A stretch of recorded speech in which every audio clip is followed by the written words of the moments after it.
Graça e paz, irmãos. Essa semana nós vamos estar falando sobre inferioridade e baixa autoestima. E eu quero ler com vocês em Números 13, versículo 31 ao 33. E ele diz o seguinte: Mas os homens que tinham ido com ele disseram: Não podemos atacar aquele povo. É mais forte do que nós, e espalharam entre os israelitas um relatório negativo acerca daquela terra. Disseram: a terra para a qual fomos em missão de reconhecimento devora os que nela vivem. Todos os que vimos são de grande estatura. Vimos também os gigantes, os descendentes de Enaque, diante de quem parecíamos gafanhotos a nós e a eles. Irmãos, o povo estava ali para tomar posse da terra que Deus havia prometido. Terra essa que ele havia prometido a Abraão e a sua descendência. Deus tirou com o braço forte do Egito ali seu povo, conduziu esse povo e agora é hora deles entrarem na terra. E eles foram ali enviados por Moisés, 12 espias, 12 líderes ali de Israel, para que espionassem a terra e trouxessem um relatório daquela terra. E eles foram e olharam a terra e depois eles voltam então com um relatório. E eles viram que aquela terra era rica, era uma terra que manava mel, tinha leite, uvas, mas também ela tinha gigantes. Então, quando aqueles espias voltam, 10 deles dão um relatório negativo daquela terra, de eles irem para lá e tomar posse da terra. Em relação, eles olharam para aquela terra e disseram: nós não vamos conseguir. Então nós ficamos pensando, a questão não era ignorar que haviam ali gigantes. Eles realmente existiam, essa era a realidade. Mas saber quem é que havia dado a ordem para eles irem, quem estava com eles e quem iria dar a vitória, que era Deus. Nós vemos sobre a forma de pensarmos. Primeiro, o que é que eu penso acerca de mim mesmo? Como é que eu me vejo? Eu vejo uma pessoa que confia em Deus, uma pessoa que realmente está ali se esforçando para enfrentar os seus desafios e crendo que vai obter vitória, ou eu sou uma pessoa que antes mesmo da luta eu olho e já quero fugir, eu não vou conseguir, eu serei derrotado nessa situação. Como é que as pessoas olham para mim? Olham como alguém que confia em Deus, que mesmo na adversidade espera e sabe que Deus vai dar vitória, ou eu me desespero, eu entro em pânico e as pessoas olham para mim, veem uma pessoa negativa, uma pessoa sem perspectiva de que o melhor pode acontecer. E como é que Deus olha para mim? Como que Deus vê quando Deus olha para mim? Uma pessoa que realmente confia em Deus, crê que Deus é o nosso auxílio presente no meio da angústia, no meio da tribulação, ou Deus olha para nós e vê alguém que confia em seus próprios esforços e que tem medo de enfrentar, é negativista e murmura e reclama porque não vou conseguir. Então, nós vemos que 10 daqueles espias voltaram com um relatório negativo. E eles dizem: em nossa opinião, nós somos como gafanhotos. E aos olhos daqueles habitantes, nós também somos como gafanhotos. Quando nós assumimos essa posição de gafanhoto, é uma condição de um inseto, de algo insignificante, de algo que pode ser ali esmagado. Então, quando nós vemos só como gafanhotos, nos vemos como gafanhotos, nós enfatizamos apenas o que está errado, em vez de ver o que está certo.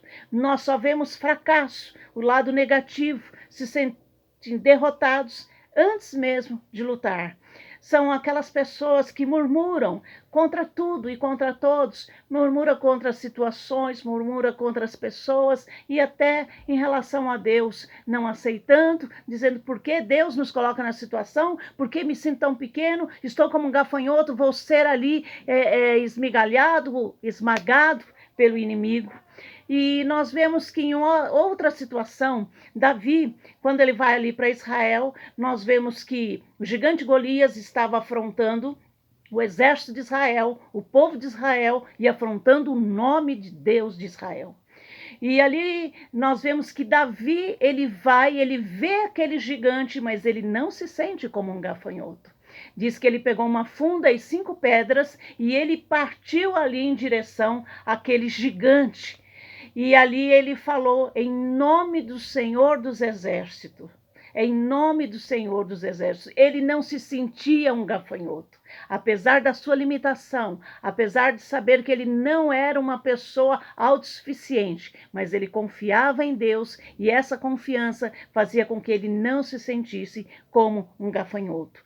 Nós vemos que ali, aquele povo, eles desacreditou na palavra, na presença e no poder de Deus. Como podem filhos de Deus se igualarem a gafanhotos diante das dificuldades? E nós vemos que Deus fez tantos milagres, tirou com mão poderosa o povo do Egito, operou milagres tremendos, as 10 pragas, os milagres no deserto, tudo que Deus fez, e eles viram que Deus, era um Deus poderoso. Mas nós vemos que agora parece que eles se esquecem de tudo isso, e eles acham que Deus vai agora abandonar, que Deus não vai estar com eles, mas era aquele negativismo que estava em seu coração, esse sentimento de inferioridade. Um povo que ficou escravo durante tanto tempo, parece que eles absorveram essa condição de ser escravo, de ser menor, de ser insignificante, de ser inferior, e a sua estima estava muito baixa. E nós vemos que Deus, mais uma vez, não iria falhar com eles. Então nós vemos que existem muitas pessoas que têm esse espírito derrotista, não confiam em Deus. Por isso, aqueles homens, aquela nação, nós vemos que aqueles que murmuraram, aqueles que se levantaram, aqueles que trouxeram relatório negativo, aqueles que acreditaram, nenhum deles entrou naquela terra prometida. Mas nós vemos que só ali a sua descendência, e eles ficaram durante 40 anos no deserto até que pereceram por não confiarem no poder de Deus, por se acharem ali como gafanhotos. E nós vemos que em uma outra situação, lá em 2 Reis, capítulo 6, fala de um dia que o servo de Eliseu sai de manhã e ele olha e está o exército Ciro, todo em volta ali daquelas montanhas, e cercando, porque eles queriam ali pegar Eliseu. E o servo volta correndo a Eliseu e diz assim: olha, estamos cercados, vão nos matar, vão nos prender, vão nos matar. E Eliseu diz: maior é aquele que está em nós do que o que está com eles. Eles falam: mas como? Você viu o número, o exército tremendo que está ali em volta das montanhas? E Eliseu orou a Deus e disse: Senhor, abra os olhos para que ele veja o grande exército de anjos do Senhor que estão aqui e que está à nossa volta. Esse grande exército que está nos guardando. E ali ele orou e aquele servo pôde ver que maior é o que está em nós. Será que nós temos espírito de gafanhoto? Será que nós nos sentimos como inseto? Será que nós só vemos o lado ruim, o lado negativo, o lado da derrota? Então nós precisamos crer nesse Deus. Deus nos chamou, Deus nos vocacionou, Deus nos capacitou, Deus disse que estaria conosco todos os dias. E é esta fé, é esta confiança que faz com que a gente permaneça firme nele. Amém? Vamos orar. Pai querido, te louvamos, te agradecemos pelo teu grande amor, pela tua fidelidade, pela tua presença maravilhosa no meio de nós, Senhor. Pai querido, te agradecemos porque o Senhor tem nos fortalecido, nos sustentado, nos guardado e nos dado a vitória. E em nome de Jesus que oramos. Amém. Deus os abençoe, irmãos.